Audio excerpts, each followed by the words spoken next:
जिल्ह्यातील शिरपूर येथून मुलीच्या उपचारासाठी काल नाशिक शहरात आलेले नितीन सुरेश जाधव हे आरटीओ ऑफिस ते राजीव गांधी भवन या प्रवासात एका रिक्षामध्ये रोख रक्कम आणि कागदपत्र असलेली बॅग घाई गडबडीनं विसरले। दवाखान्यात गेल्यावर त्यांच्या लक्षात आलं तोपर्यंत रिक्षा निघून गेली होती।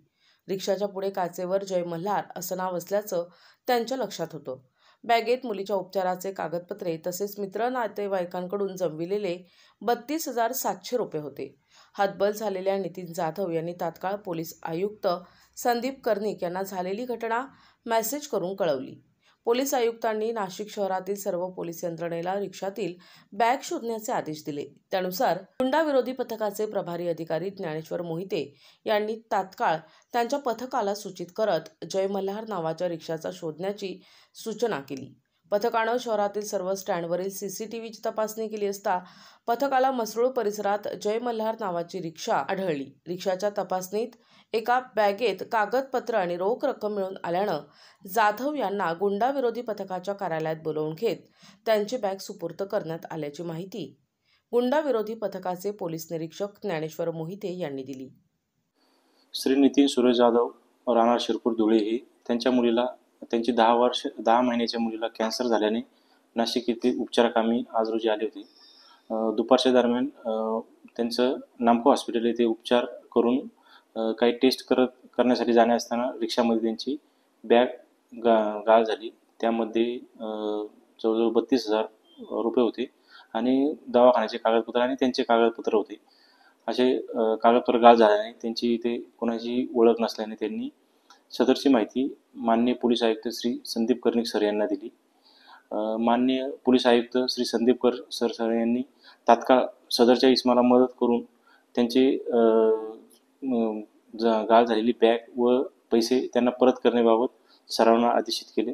त्यानुसार आम्ही तक्रारदार श्री नितीन जाधव यांना संपर्क करून रिक्षाबाबत विचारले असता त्यांनी माहिती दिली की रिक्षाच्या काचेवर जय मल्हार असे नाव लिहिलेले होते। त्या रिक्षाच्या काचेवर नाव लिहिलेले जय मल्हार फक्त एवढाच सुगावा असताना गुंडाविरोधी पथकाचे पोलीस अंमलदार विजय सूर्यवंशी आणि राजेश राठोड यांनी माहिती काढली की सदरची रिक्षा ही मसरूळ आरटीओ ऑफिस या परिसरात चालते म्हणून। त्यानुसार गुंडाविरोधी पथकाचे पोलीस अंमलदार मलंग गुंजाळ, विजय सूर्यवंशी, राजेश राठोड आणि प्रदीप ठाकरे यांना तात्काळ त्या परिसरात रवाना केले। त्यांनी अवघ्या 2 तासामध्ये नाशिक शहर परिसर व तो परिसरमधून MH15 FU 1729 या क्रमांकाची रिक्षा शोधली। त्या रिक्षाच्या चालकाकडे चौकशी करून रिक्षामध्ये बॅग शोधली। त्या बॅगेमध्ये तक्रारदारांचे 32,700 रुपये व हॉस्पिटलचे कागदपत्र होते। ते त्यांना गुंडाविरोधी पथकामध्ये परत बोलावून त्यांना त्यांचे पैसे, कागदपत्र व बॅग परत दिलेली आहे। सदरची कामगिरी माननीय पोलीस आयुक्त श्री संदीप कर्णिक सर यांच्या मार्गदर्शनाखाली केली असून सदरच्या कामामध्ये आम्हाला माननीय DCP क्राईम सर प्रशांत बच्चाव व माननीय ECP crime Sandeep Mitke sir यांनी रिक्षाचा तात्काळ शोध घेण्याबाबत व सदरचा मुद्देमाल हा तक्रारदार यांना परत करण्याबाबत आदेशित केले होते। त्यानुसार गुंडाविरोधी पथकाचे पोलीस अंमलदारांनी ही बॅग शोधून तक्रारदार यांना परत केली आहे। तर पोलिसांनी तात्काळ केलेल्या या सहकार्याबाबत नितीन जाधव यांनी पोलीस आयुक्तांसह गुंडाविरोधी पथकाचे आभार व्यक्त केले। नमस्कार, मी नितीन सुरेश जाधव। मला 10 वर्षाची मुलगी आहे, 10 महिन्याची। मी तिला इथं नाशिक येथे नामको हॉस्पिटलला उपचारासाठी आणलं होतं। तर उपचारासाठी डॉक्टरांनी चेक केलं असता त्या ठिकाणी त्यांनी रिपोर्ट बनवण्यासाठी स्किन केअरला इथं नाशिक येथे पाठवलं। म्हणजे काही हॉस्पिटल तर त्यांचे स्किन केअर कमीत कमी 8 ते 10 किलोमीटर अंतरावर आहे।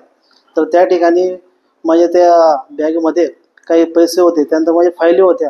फायलीनंतर माझ्या बरेचसे ओरिजिनल डॉक्युमेंट होते, ते रिक्षामध्ये अचानक हरवल्याने तर मला पैसे पुढच्या इलाज न असल्यामुळे तर मी भयभीत झालो की नेमकं आता जायचं कुठं। तर माझ्या लक्षात आलं की नाशिक पोलीस आयुक्त संदीप कर्णिकर साहेब यांना मी मेसेज केला की साहेब, सध्या माझी अशा ठिकाणी परिस्थिती झालेली आहे, माझ्याकडे पैसे पण नाहीत आणि नेमकं रिक्षावाल्याचा पण नंबर मला सापडला नाही। तर मी साहेबांना विनंती केली, तर साहेबांनी नाशिक शहरामध्ये जेवढे पोलीस स्टेशन आहेत त्यांना मेसेज केला। तसेच स्थानिक इथं जवळच मोहिते साहेब, त्यानंतर त्यांचे कर्मचारी यांनी अवघ्या 2 तासात मला त्यांनी माझी बॅग मिळवून दिली। काही जशी ती रक्कम होती तशी ती रक्कम परत केली।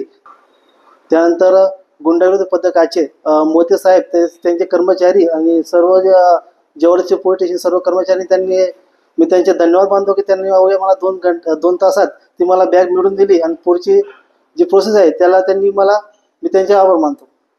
गुंडाविरोधी पथकाचे पोलीस निरीक्षक ज्ञानेश्वर मोहिते, पोलीस उपनिरीक्षक मंगल गुंजाळ, मलंग गुंजाळ, विजय सूर्यवंशी, प्रदीप ठाकरे, राजेश राठोड, गणेश भागवत, अक्षय गांगुडे यांनी उत्कृष्ट कामगिरी पार पाडल्यानं त्यांचे वरिष्ठ अधिकाऱ्यांनी कौतुक केलंय.